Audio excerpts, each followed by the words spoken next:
台北市政府前一阵仔来是宣布，这育囝减少工时未扣薪水的这个试办计划，3月就开始来实施。这计划呢推出到今已经接到900通电话，而且嘛有30间公司来申请啊。劳动部长洪新汉呢是认同这台北市政府的计划，不过伊也认为讲，若准这配套是无够周至，安尼计划恐惊是留伫个试办的阶段尔。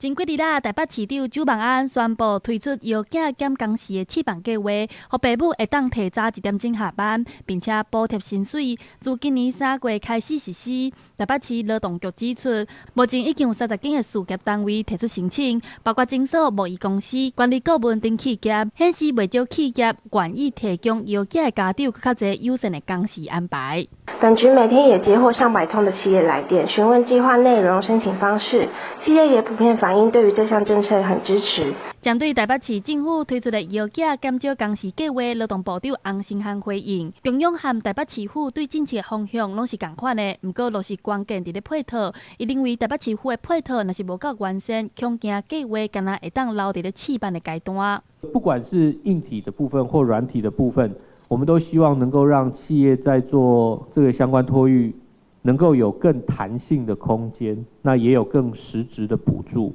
也包括能够有更完整、更永续的专业上面的协助。那针对外界认为地方咧抢中央的政策，洪新汉强调，育囝的政策毋是比紧，应该是互相结托卡，透过中央和地方的合作，促成更较侪支持父母育囝的方案。记者陈亚轩、林旭凯台北报道。